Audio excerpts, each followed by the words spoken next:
Hej mina vänner! Idag så ska jag visa er hur jag undertextar mina YouTube-videos på svenska. Så om du tycker det verkar intressant, spännande eller kul så tycker jag att du ska trycka på den där gilla-knappen. Och om du är här för första gången så kanske det är dags att trycka på den där prenumerera-knappen också. Så att vi inte missar varandra i framtiden. Det finns flera varianter för hur du kan texta en YouTube-video.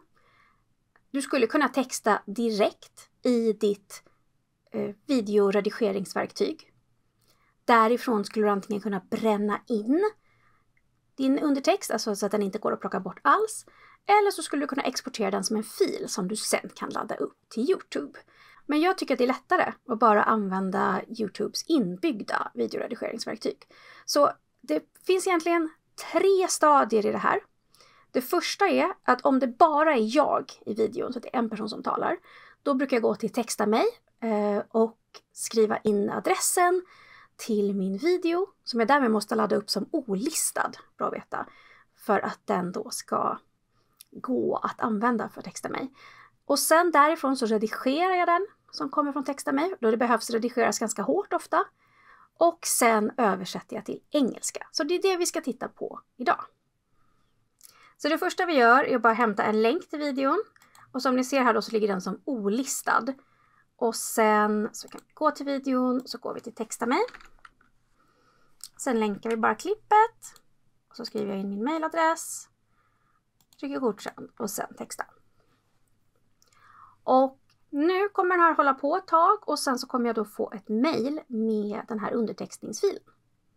Beroende på hur lång din video är så kommer det ta olika lång tid innan du får din text från texta mig. Så låt oss bara prata om vad texta mig är lite kort så länge. Det är alltså ett gratis undertextningsverktyg för svenska. Det finns ganska många för engelska men inte så många för svenska. Så att det här är det bästa gratisverktyget skulle jag säga om du sitter på din PC.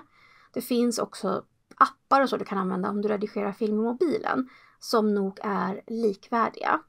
Men det här tycker jag är det smidigaste och YouTubes undertextningsverktyg funkar inte i mobilen ordentligt utan det måste du göra på en desktop. Så därför använder vi det här. Det finns naturligtvis betalversioner som du kan använda för undertextning. Jag tycker bara inte att de är så mycket bättre. De är fortfarande någon typ av AI. Eller så betalar du per minut då för att någon faktiskt ska översätta den på riktigt. Och det skulle ju kunna vara ett alternativ. Men i det här fallet så gör jag det antingen själv. Eller så tar jag in hjälp av någon annan som undertextar. Och det är också en av fördelarna med att vi gör undertexterna i YouTube. Är faktiskt att flera personer kan gå in och jobba i samma undertext. Så vi kommer tillbaka till det. Men det är en av fördelarna och en av anledningarna till att jag tycker att det är den bästa lösningen. Att betala någon annan för att göra dina undertexter är inte nödvändigtvis en dålig deal. De här sajterna då där det faktiskt sitter någon bakom spakarna och går igenom och textar dina videos. Om du får ut bra textning därifrån så kan det faktiskt vara ganska prisvärt. Men om du vill göra det här själv, du har inga pengar att lägga på det, då är att använda texta mig som är gratis ändå en ganska smidig lösning. Och sen då så får du möjligheten att redigera och fixa upp den själv. Då är min undertext klar så kan jag ladda ner den. Gå tillbaka till min video. Och då har vi undertexter här. Och då kan jag gå hit till lägg till då, för det är svenska. Och då har jag överför fil. Jag hade också kunnat ange helt manuellt. Jag laddar upp min fil och då ser vi hur det blir. Jag kan bara lyssna lite snabbt här. Brukar du låta dina deltagare gå hem tidigare när du har klassrumsutbildning? Det gör inte jag.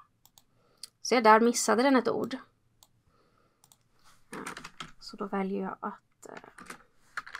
Och sen så, tycker jag känns onödigt att det är en helt egen, så den plockar jag bort. Och sen så. Det gör inte jag. Och idag ska jag berätta varför. Så du ser, den missar mycket ord. Den kan också felhöra. Och ibland så räcker den liksom inte hela vägen så man får dra idag grejer. Ska jag berätta varför. Om du inte har varit här förut så hej, jag heter Linnea Sjögren. Jag jobbar med utbildning och utbildningsproduktion. Så här missar vi igen. Utbildning och...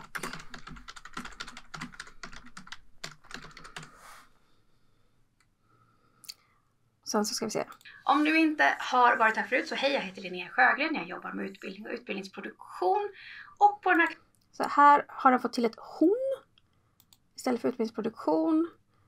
Och så ni ser att här har jag då de här. Så jag kan dra för att förlänga dem. Jag kan också flytta dem om jag tycker att de är fel. Och hade jag velat liksom bryta upp det så hade jag också kunnat göra den här väldigt mycket kortare.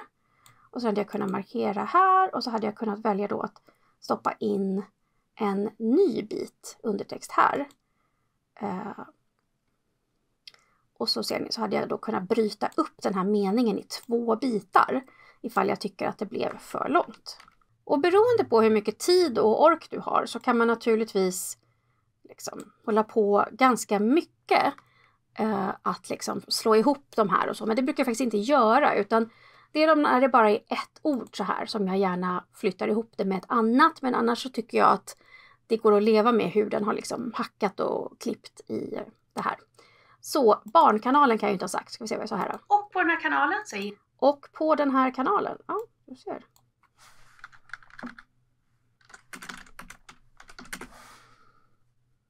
Ger jag tips. Så ger jag, tror jag att jag säger här, va?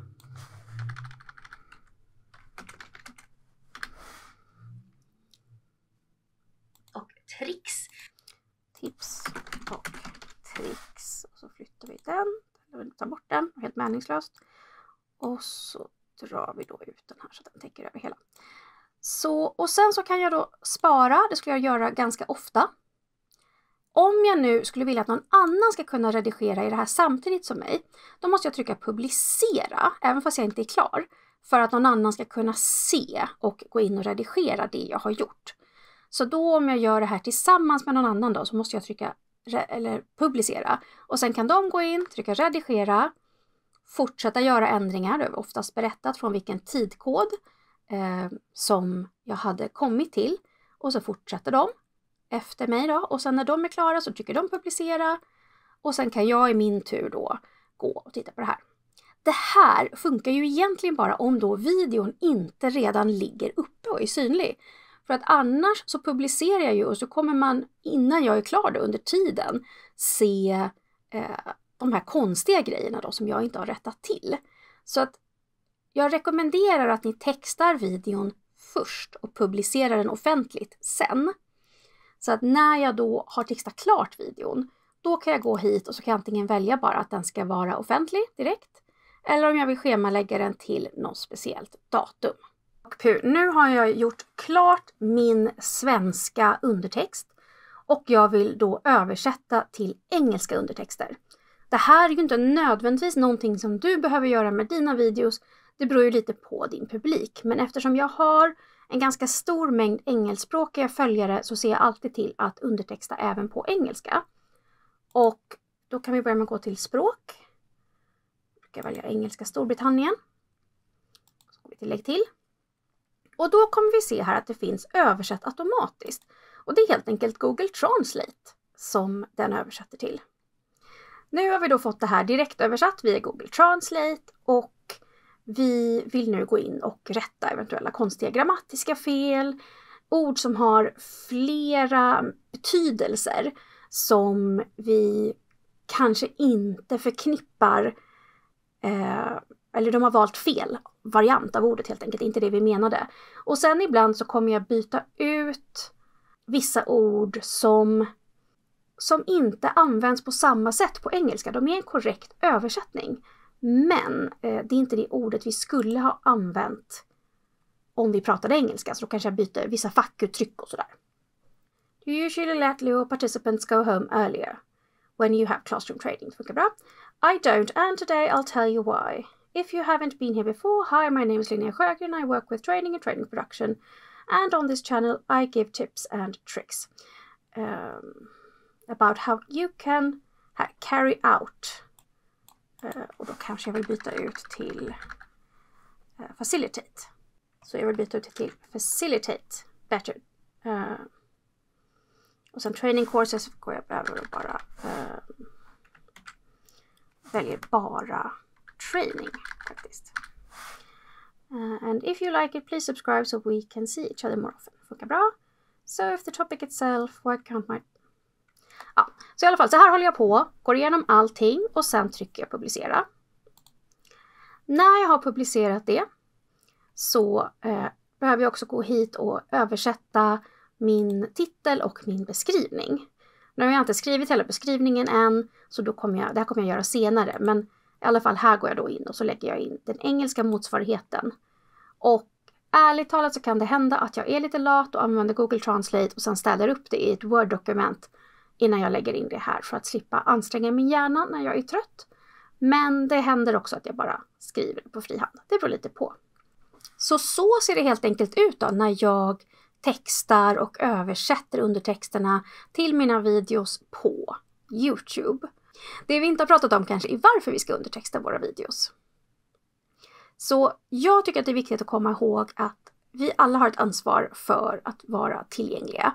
Nu kanske det inte finns något lagkrav eller något som säger att jag som egenföretagare och YouTuber måste skapa undertexter. Men jag vill vara på rätt sida om historien och vara en av de personerna som försöker se till att saker naturligtvis är tillgängliga för de som inte hör i det här fallet. Och eftersom jag ändå vill göra undertexter på engelska så är det inte så mycket extra jobb att göra dem på svenska. Jag gör lite annorlunda när jag gör undertexter på en engelskspråkig video. Och det tänker jag att jag kanske visar i en annan film. Vi får väl se. Om ni vill att jag ska göra en film där jag beskriver hur jag gör undertexter på YouTube när videon är på engelska, så lämnar ni en kommentar och berättar det så jag vet att det är någon som vill se den. Och i väntan på det så hoppas jag bara att du har en fantastisk dag. Glöm inte att gilla och prenumerera och göra alla de där trevliga sakerna så att jag vet att det jag gör är användbart och uppskattat. Och tills vi ses nästa gång så hoppas jag att du har det helt fantastiskt. All right.